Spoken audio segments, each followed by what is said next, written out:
So speaking about human society and falling into the dreams and traps of the beliefs of literally everyone else and everyone other piece of culture, society, religion, family, all that. If we compare the dream of human society with the descriptions of what hell is in many religions, all the religions that have hell, we would find that it's almost exactly the same. The worldview that people want you to have, society wants you to have, culture wants you to have, even the limits that your own family and loved ones put on you, the limits the government puts on you, religion, society, culture, all that stuff.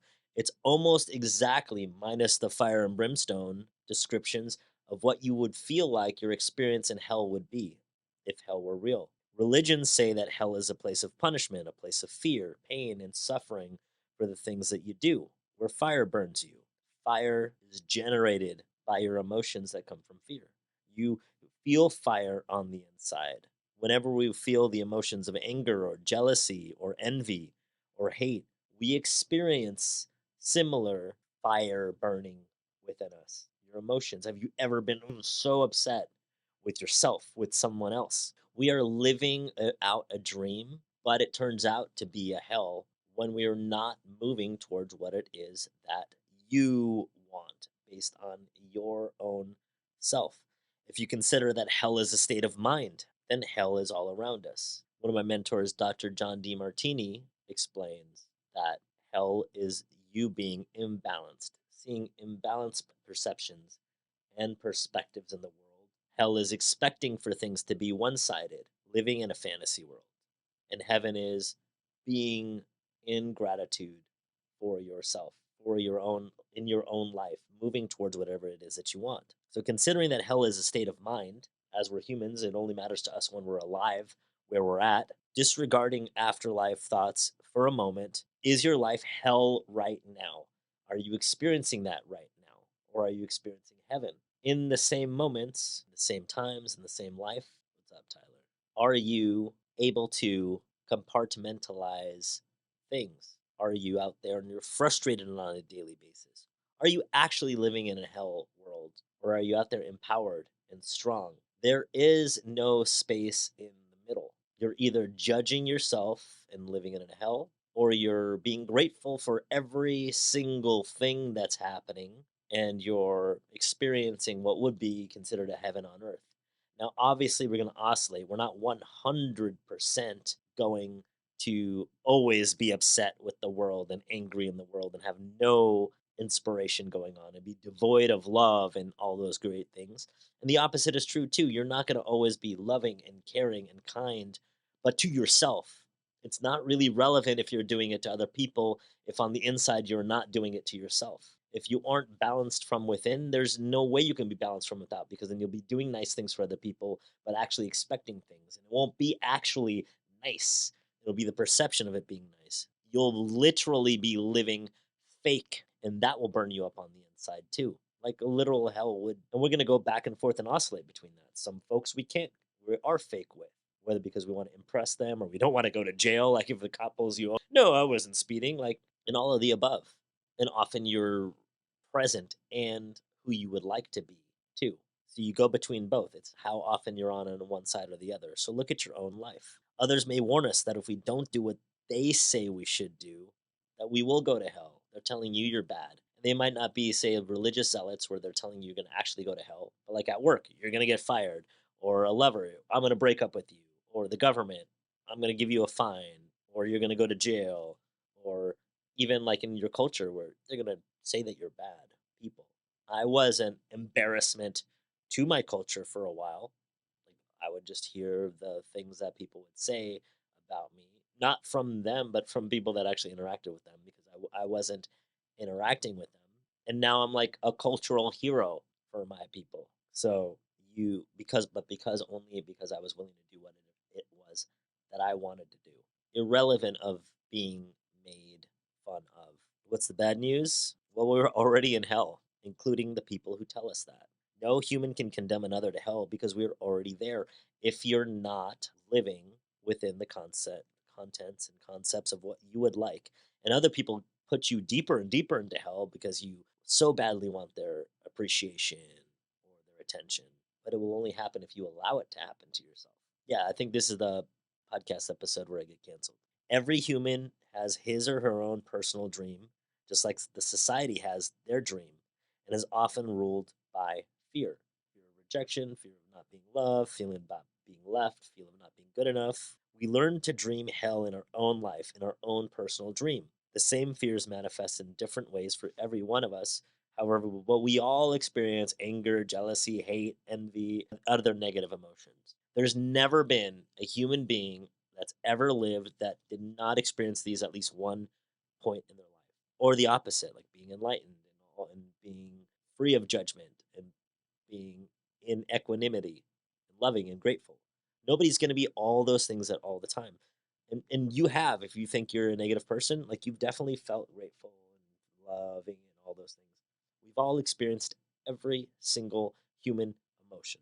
Our personal dream can also become an ongoing nightmare where we suffer and live in a state of fear. But we don't need to dream a nightmare. It is possible to enjoy a pleasant dream instead. All of humanity is searching for truth, justice, and beauty. In fact, you're looking for it all the time. How come? Because you're discerning for it. You're judging not it, right? So it must mean you are searching for it. We are on an eternal search for the truth because we only believe in the lies we have stored in our mind. So we're like, what is actually true?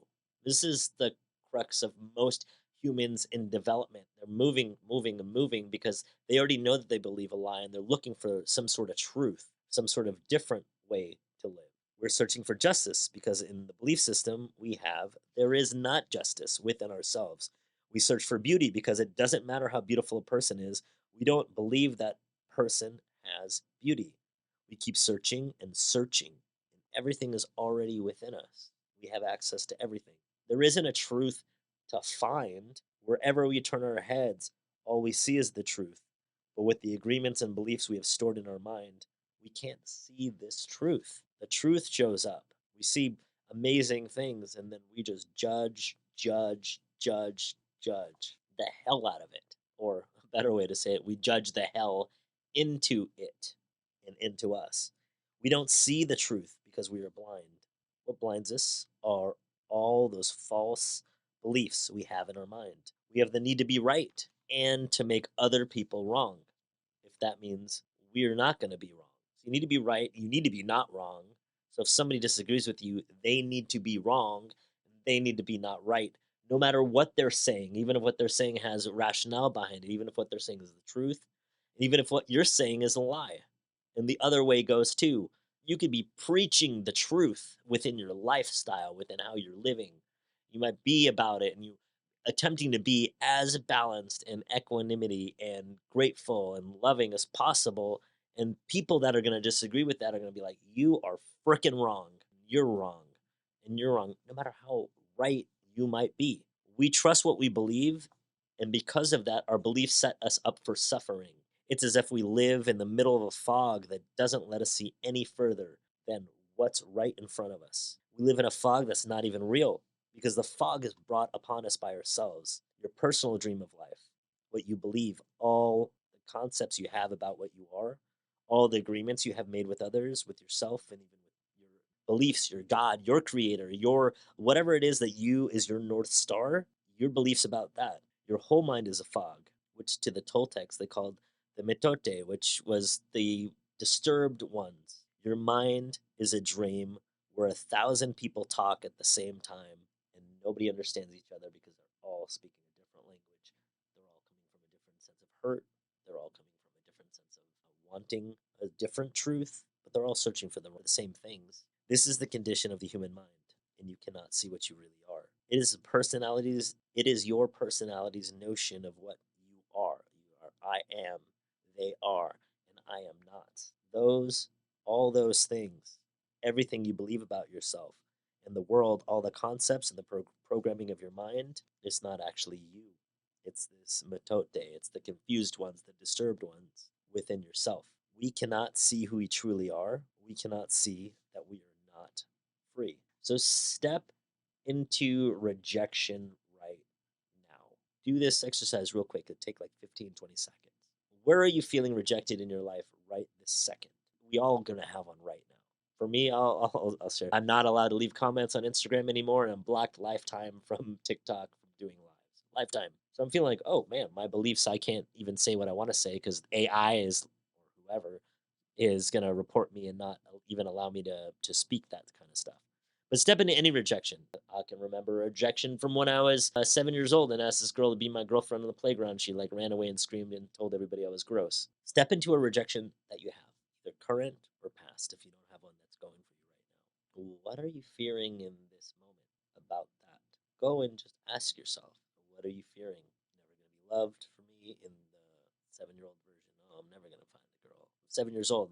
Spoiler alert, little Ike, you found many, but feeling rejected, not good enough, and never going to find love. For now on Instagram and TikTok, it's damn, I can't even speak my mind. I'm feeling trapped. I feel like the whole world is just setting everybody up for a whole bunch of censorship things. Hey, Kristen. So what are you fearing? Write it down. Write mine down. Make them real. Like put them down, call it out, and just notice that this is an experience that you're having. We write things down to make them observable and to change them. When you make the unconscious conscious, you can finally make some changes to it. These are the rejection feelings, is why you're resisting life right now in those areas. To be alive and free and unwilling to stop in your rejections, to stop in your fears, is actually the biggest fears humans have.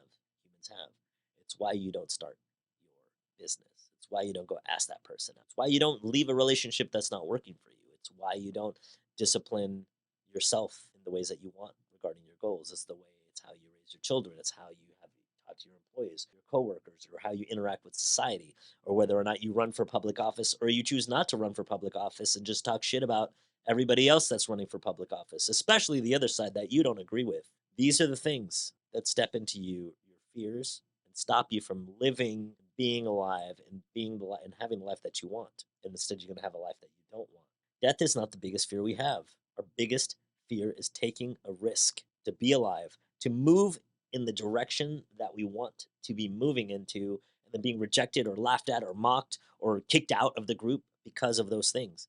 That's the biggest fear that humans have, is being separate from the group but not belonging to the group. And so we want to be a part of the group. We'd rather belong than even be alive. In fact, we'd rather die than not belong. There's tons of studies regarding that. You risk being alive and expressing what you really are out of this fear. Just being ourselves is the biggest fear of humans. We have learned to live our lives trying to satisfy other people's demands. What's up, Anthony? We have learned to live by other people's points of view because of the fear of not being accepted and not being good enough for someone else, anyone else. During the process of domestication, we form an image of what perfection is in order to try to be good enough. We create an image of how we should be accepted by everybody.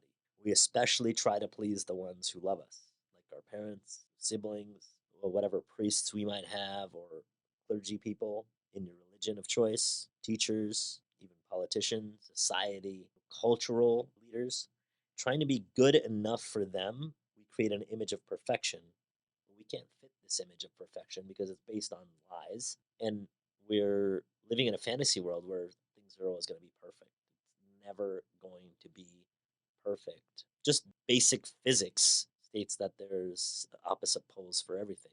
We create this image, but this image is not real. It's a fantasy. We're never going to be perfect from this point of view. Never. Only perfection lies in equanimity and only in moments where here you are, you're grateful, or you're loving, or you're balanced, and you see the perspective of both political parties at the same time, and it balances out. You see the perspective of all religious thought, and you balance out. You see perspective of all the things that say government wants to do, or your culture wants to do, or your spouse wants to do, or whomever wants to do, and you just balance it out and be like, oh, it's all good and it's all bad. It's all right and it's all wrong, which means it's not right, it's not wrong, it's not bad, and it's not good. Not being perfect, we reject ourselves. And the level of self rejection depends on how effective the adults were in breaking our integrity. After domestication, it is no longer about being good enough for anybody else. We're not good enough for ourselves because we don't fit within our own image of perfection. We cannot forgive ourselves for not being what we wish to be, or rather, what we believe we make up that we should be.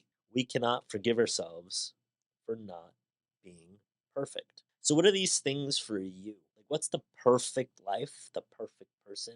How do they act? How do they react? Or how they don't act and how they don't react? What are they doing? What are they not doing? For you, what are they believing? This perfect person. What are they not believing? Make this list. What are they doing, not doing, feeling, not feeling, believing, not believing? And the other side, who are some people that you want to emulate, your heroes in whatever area of life? Relationship, business, fitness, success. Who are those people? They're doing these same things too within themselves. Write this stuff down so you can make it real for you and you can look at it and go, wow, I'm making these things up for myself. And I'm holding myself up to this. Even though this is not only not the truth, it's just a version of the truth, but that's not even, it's like a fantasy world. You can't have one sidedness. We know we are not what we believe we are supposed to be, and so we feel false. We look at all these shoulds and have tos and needs to and all these things, and then we feel false, we feel frustrated, we feel dishonest because that's all. Whoever you want to emulate. In fact, a deeper exercise is who do you freaking hate? Is it, I don't want to mention anybody because it's not really relevant who it is. Who do you have a lot of negative energy on? Like whether they're super famous or like your parents and any space in between. Who are these people that you have like, oh my god, this is the worst person ever. It could be a politician, it could be a world leader, it could be a star. All the things that are within that person that you are judging them about, like that's not even things that you believe are important anyway. They're things you were told were important. And I'm not saying that this person that you're judging the hell out of shouldn't get judged the hell out of by you. I'm not saying that. What I'm saying is the reasons why you're judging them is based also on a fantasy world.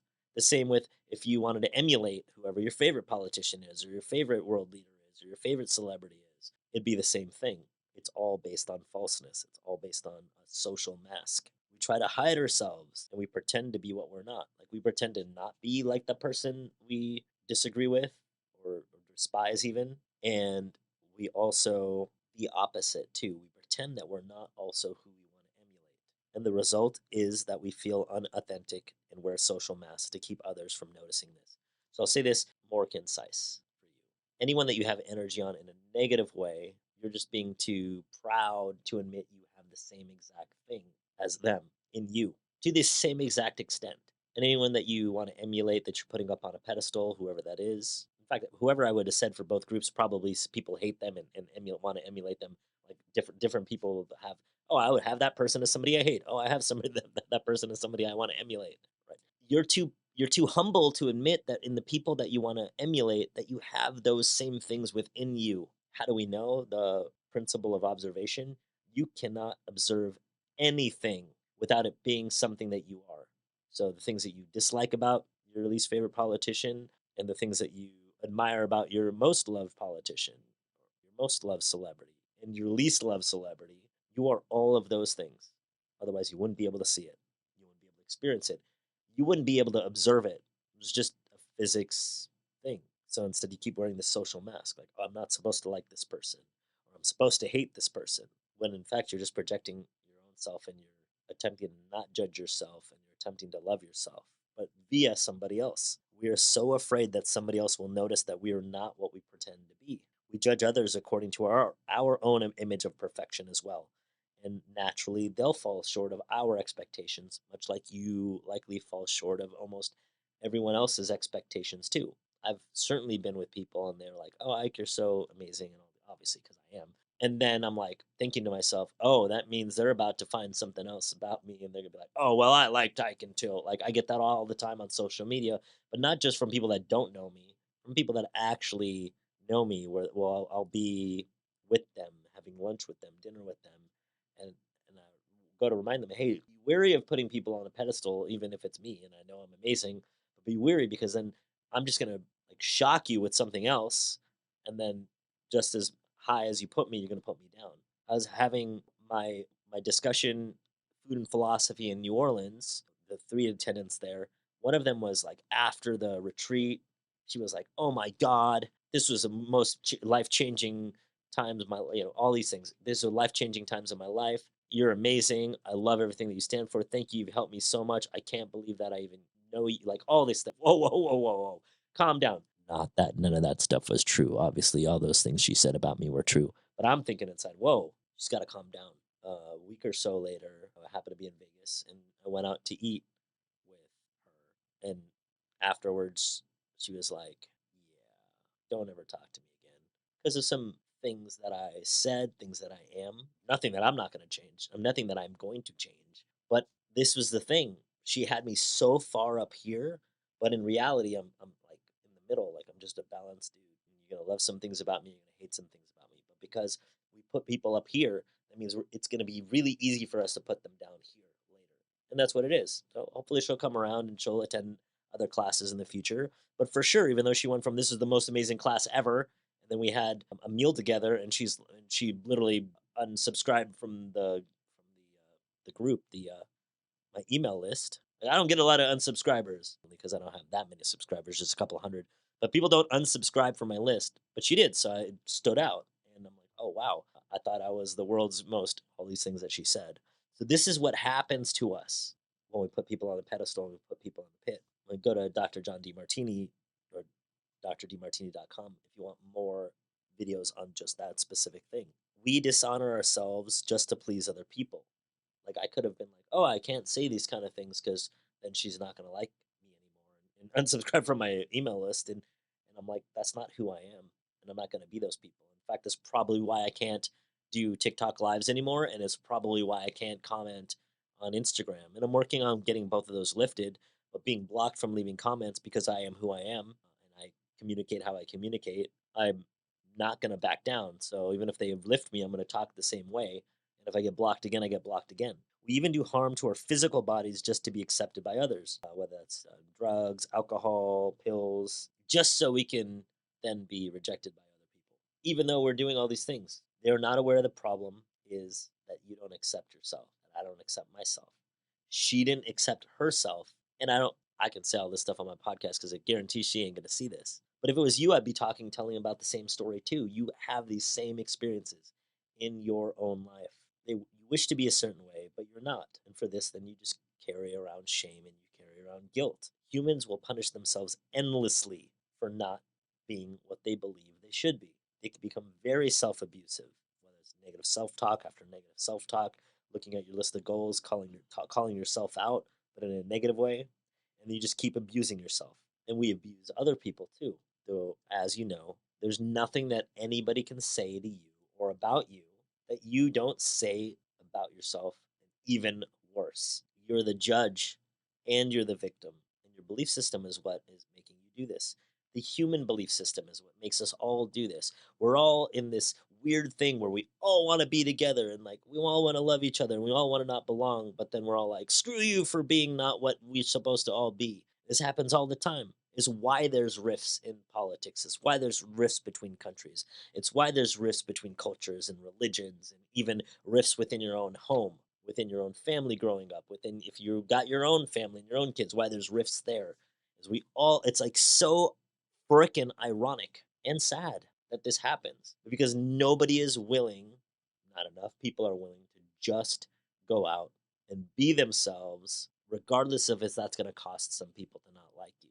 I think the real actual irony is this of is people that do go out and stand up and be themselves, not from like being a jerk and like trying to stand a principle, but just like doing their own thing. We are attracted to those people.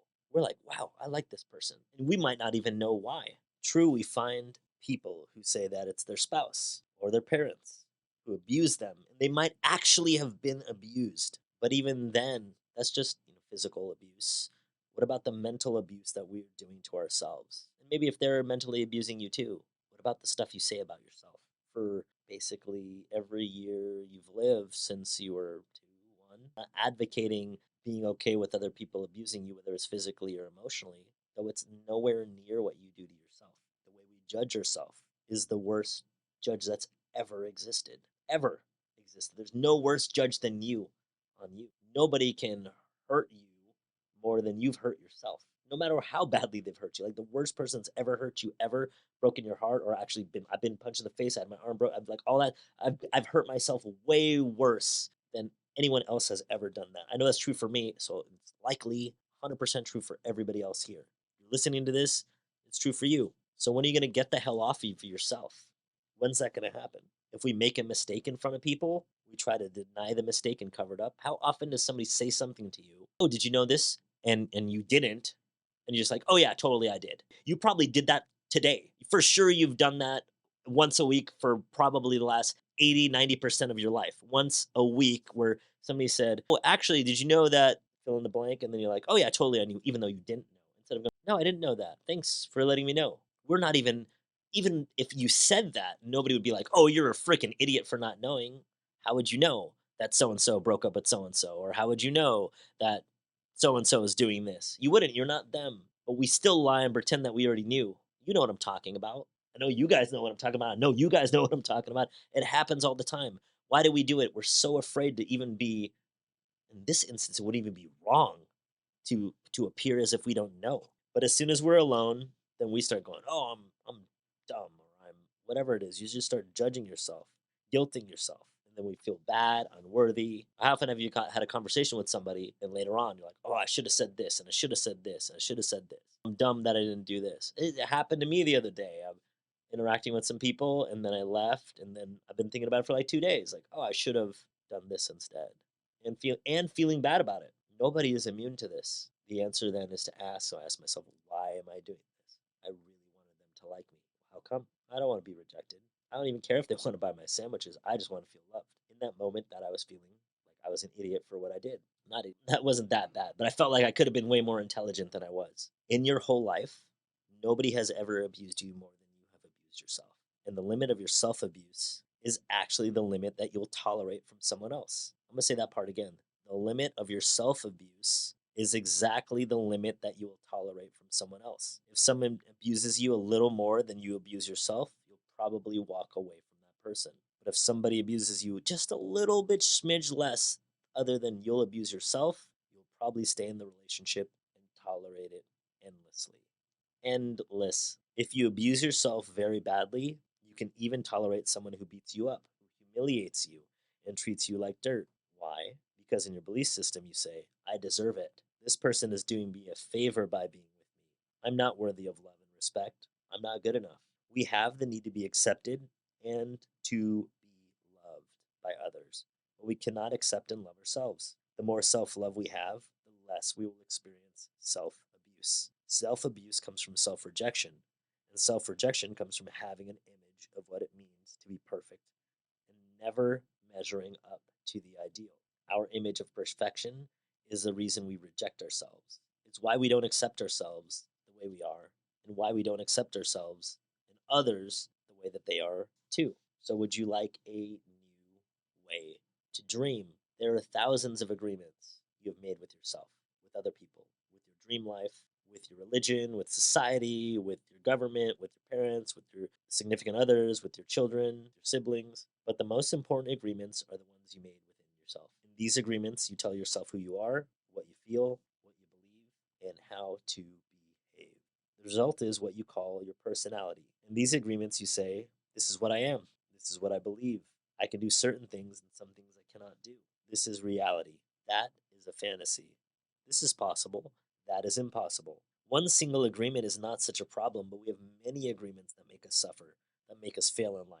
If you want to live a life full of joy and fulfillment, you have to find the courage to break those agreements that are fear based and claim towards your own power, towards what it is that you would like. The agreements that come from fear require us to expend a lot of energy, but the agreements that come from love help us to conserve energy and even gain energy. Each of us is born with a certain amount of personal power. We rebuild every day when we rest. So look at what your agreements are that you have that come from, again, you didn't write it down the first time, write it down now. We're coming towards the end. And we're going to go toward to your questions. So what agreements are these for you that you're spending a lot of energy on but you don't actually care about? Unfortunately, we spend all our personal power first to create these agreements. We walk through life and we're like, oh, should I, should I, should I, should I? Your awareness is on that, and that dissipates a lot of your energy. Our personal power is dissipated by all these agreements that we created. So how can you redeploy this energy, this power? Is by removing your attention from the things that you don't want. Just don't see it. Your least favorite politician comes on TV, change the station or ignore it. You see a celebrity and you hate them, or they're a TikToker that you don't like, or whomever, just what you would call it, mute them or don't aren't interact with it. You're on or Twitter, X Twitter. I'd go on there and I get stuck. I just stop looking at my For You page and only look at people that I follow because I'm getting just stuck in other people's disagreements and arguments that totally the algorithm knows which ones I'm going to click on and be perturbed by. So it shows them to me. Just ignore them or mute them. Because in the end, if we're not doing that, we feel powerless. Even within a stupid tweet from somebody that I don't follow, I feel powerless. Like, why can this person believe this? Or why does that politician do that to my life? We have just enough power to survive each day because most of it is used to keep the agreements that trap us in the dream of the planet. So, how can we change the entire dream of our life when we have no power to change even the smallest agreement? Well, if we can see it as our agreements that rule our own life and we don't like the dream of our life, we just need to change the agreements. When we're finally ready to change our agreements, there are four very powerful agreements that will help us break those agreements that come from fear and deplete our energy. Each time you break an agreement, all the power you use to create it returns to you. If you adopt these four new agreements, they will create enough personal power for you to change the entire system of your old agreements. You need a very strong will in order to adopt the four agreements. But if you begin to live your life with these agreements, the transformation in your life will be amazing. You will see the drama of hell disappear right before your eyes. Instead of living in a dream of hell, you'll be creating a new dream, your own personal dream. And it'll be heaven because it's going to be the one that you consciously create. And we'll leave it at there. Let me check on. There was a lot of comments, not too many questions. So let's see about the if there's any questions in here. Thanks so much, Anthony. I appreciate you. He's just telling me how amazing I am, which he's not wrong. Hey, Chris. Scroll all the way to the top and come down. Come to Ike's at Midway. Hopefully, one day before I move from San Diego, I'll get down there. I'd love to say what's up. What if you're experiencing purgatory? I think I already went through this. You can only be either experiencing heavenly feelings, as in gratitude, love, appreciation, or you can be feeling guilt, shame, whatever, fear, all these other things. Hell, there's not really a way to not be on one of the poles, from my understanding of just my own experience. Have you ever just felt nothingness? No, you're experiencing the experience. So I don't believe that there's a purgatory experience on this planet, like we were talking about how there's a heaven and there's a hell experience while you're alive. You're about to quit what? You're about to quit from the Midway store. Oh, I'm sorry, narcissistic today. I'm sorry that you're quitting the Midway store. I'll miss you. Hopefully, I get to see you soon. Oh, today? Why are you going to quit today? You still here? Well, thank you for your help and for being there. FYI, TikTok is way better at being able to read the comments than Instagram is online. Sorry, narcissistic today. I mean, your title says today. I'll miss you. The sandwich goat. Thank you so much. Again, Anthony giving me more compliments. Oh, you're welcome. People listening out the people that they don't like. So somebody asked, well, what about the people that affect you personally? Like, say, because I brought up politicians or world leaders or even spouses, partners. No one's gonna affect your life more than you are, even if politicians are out there passing laws that you don't like, or your significant other is doing things that you don't like, or your children are terrorizing you, or whatever. Nobody's gonna be able to control your life and upset your life more than you are. So if you're not taking the stand for yourself, then it's not relevant if somebody else isn't doing it too, because you're not doing it. Once you do this, you'll find that it becomes irrelevant who is president or who is governor. It becomes irrelevant whom you're dating, who your children are, or who they're not, or who your parents are, or what culture you're in, because you're going to be creating your own experience. And so you just won't end up with those kind of things affecting you, even though they may affect someone else too. You said, but I don't hate anybody. We all have people that we have tremendous energy on. And if it's not a human, it'll be like an institution, or it could be a political party, or it could be a government, or it could be a culture or a religion. We have energy. We have this heated thing. And the thing is it's better for it to be on somebody else, because if it's not on somebody else, it's totally going to be on you yourself. So we all have it. Anybody that says that they're not is just not actually like getting in there and doing the work to find out who it is for themselves. A King, you're welcome. I don't know who Jenna Levy is, but you're not coming on this. Doesn't mean I don't love you, but you're not coming on this. It looks like that's everything. I don't know what Jenna's gonna say. You can DM me whatever you wanted to say on this thing, but I'm a guest list podcast, so I'm definitely not gonna bring you on there. Hi, Jen. Hey, Jane. Jane. I don't know how to say your name, but hi. All right, y'all. With everything in life, it's important to keep in mind that it doesn't matter when it's only a matter of time. Catch you guys next time. Thanks.